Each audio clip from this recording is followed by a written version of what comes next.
गमहीन माहौल में बैठा ये परिवार भी कुछ दिनों पहले खुशहाल था।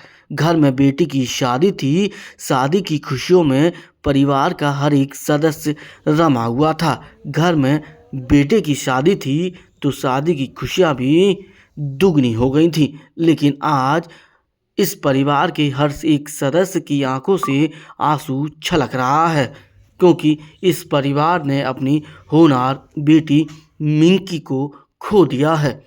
मिंकी की निर्दयी तरीके से उसके प्रेमी ने ही हत्या कर दी। जैसे ही मिक्की का शव मिला और उसकी शिनाख्त हुई, परिवार को पता चला तो पूरे परिवार में कोहराम मच गया। शादी की खुशियां गम में तब्दील हो गई। परिवार का हर एक सदस्य इस घटना के बाद पूरी तरह से टूट गया। आज पूरे घर में सिर्फ मातम छाया हुआ है। घटना की जानकारी होने के बाद इस पीड़ित परिवार से मिलने के लिए क्षेत्रीय विधायक धर्मपाल भी पहुंचे। उन्होंने परिवार से मुलाकात कर परिवार को सांत्वना दी, पूरी घटना की जानकारी ली और इस घटना को अंजाम देने वाले आरोपी को सख्त से सख्त सजा हो, इसका भी परिवार को उन्होंने आश्वासन दिया। परिवार के पास आए हैं आपकी निश्चित रूप मुलाकात। से एक दुखद घटना हुई है और जो भी दोषी हैं उन लोगों पर कानून के दायरे में कड़ी से कड़ी सजा मिले, इसके लिए मैं प्रयास करूंगा, परिवार के साथ खड़ा हूं। आपके परिवार से क्या बात हुई, क्या जो परिवारजनों ने जो बातें बताई हैं उन्होंने उच्च अधिकारियों को अवगत करा दिया और निश्चित रूप से परिवार तक जो परिवार के दिल में जो भी शंकाएं हैं उन शंकाओं का निराकरण करना प्रशासन का काम है और वो करेगा। जब जैसी जरूरत होगी हम लोग परिवार के साथ खड़े हैं। घटना 23 जनवरी की बताई जा रही है। परिवार के लोगों ने बताया कि मिंकी घर से ये कहकर निकली थी कि वह भाई की शादी के कार्ड पोस्ट करने के लिए जा रही है, लेकिन देर रात तक नहीं लौटी। चिंता हुई तो क्षेत्रीय पुलिस को भी अवगत कराया और शिकायत भी दर्ज कराई। जब मिंकी को ढूंढा जा रहा था, इसी बीच एक बंद बोरे में युवती की लाश मिली, जिसकी शिनाख्त फिर मिंकी के रूप में हुई। पुलिस ने जब इस पूरे मामले की जांच पड़ताल शुरू की तो पता चला कि मिंकी का एक दोस्त था जो उससे प्रेम करता था। उसी ने नृशंस तरीके से मिंकी की हत्या कर दी। कल घटना ये घटी थी कि बसंत पंचमी वाले दिन 23 तारीख को मेरी बहन ने मेरी शादी के कार्ड कोरियर कराने के लिए गए थे और कुछ ऑफिस के कार्य के लिए भी गए थे संजय पुलिस जी वहाँ से उनको आने में कुछ समय लग गया।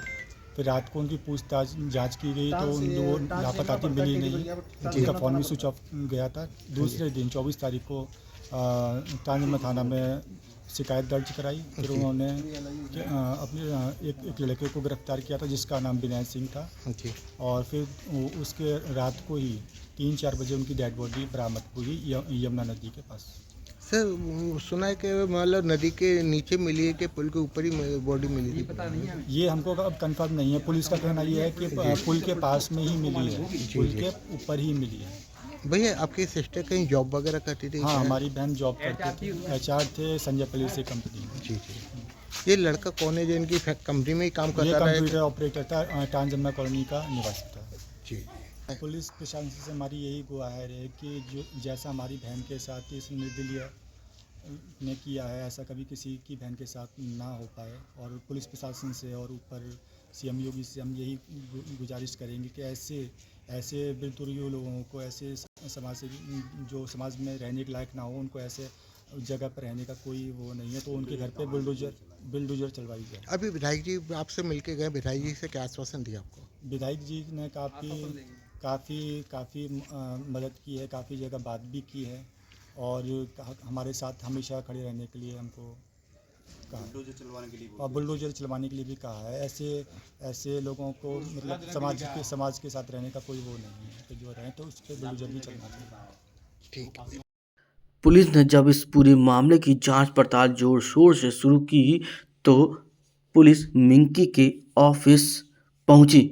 यहाँ जो उसका बॉस विनय था उससे पूछताछ की। CCTV फुटेज खंगाले तो विनय ही आरोपी के रूप में सामने आया। जब पुलिस ने उससे सख्ती से पूछताछ की तो वह टूट गया।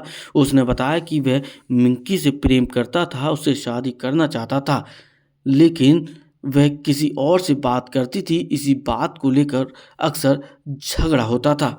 23 तारीख को भी उसने मिंकी को ऑफिस बुलाया था और जो दूसरा युवक उसका दोस्त था उसको लेकर कहा सुनी हुई थी और इसी दौरान उसने चाकू से मिक्की की गर्दन पर वार कर दिया और मिक्की की वहीं पर मौत हो गई।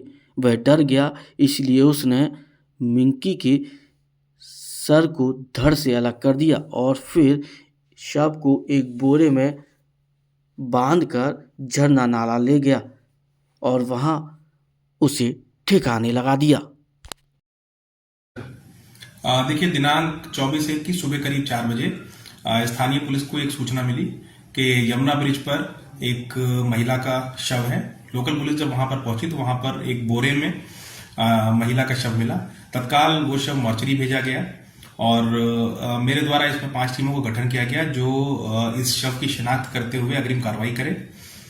इसी क्रम में जब हमारी टीम अलग अलग थाना क्षेत्र में इस शव की शिनाख्त करने का प्रयास कर रही थी तो थाना ट्रांस यमुना में दिनांक 24/1 को एक गुमशुदगी लिखाई जाती है। जो एक महिला जो एक हरिपर्वत थाना क्षेत्र में एक दिविशा कंपनी है, वहां पे काम करती थी, मिंकी शर्मा, उसकी गुमशुदगी लिखाई जाती है।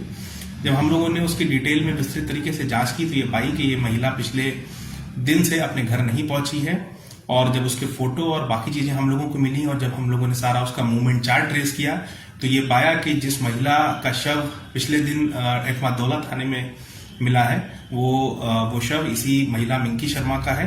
तत्काल गुमशुदगी को FIR में पंजीकृत करते हुए एक मर्डर का मुकदमा उनके भाई की तहरीर पर तत्काल लिखा गया और इसमें जब विस्तृत तरीके से घटना के वर्कआउट के लिए टीमें लगी तो उन्होंने पाया कि मिंकी शर्मा के साथ काम करने वाला एक युवक जिसका नाम विनय सिंह है, जो इनके साथ पिछले 2 साल से काम करता था और कुछ इनकी आपस में अनबन हुई। अनबन होने के बाद ये मिंकी से शादी करना चाहता था। मिंकी उस शादी को रेजिस्ट कर रही थी और उस दिन जब ये अपने ऑफिस आई तो ऑफिस आने के बाद उस व्यक्ति ने, विनय सिंह ने, इसकी निर्ममता से हत्या कर दी।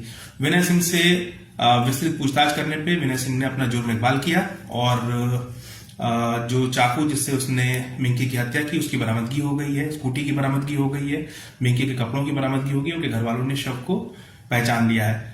विनय सिंह तत्काल न्यायिक अभिरक्षा में भेजे जा रहे हैं। इस पे सबसे कठोर दंडात्मक कार्रवाई पुलिस की ओर से की जाएगी।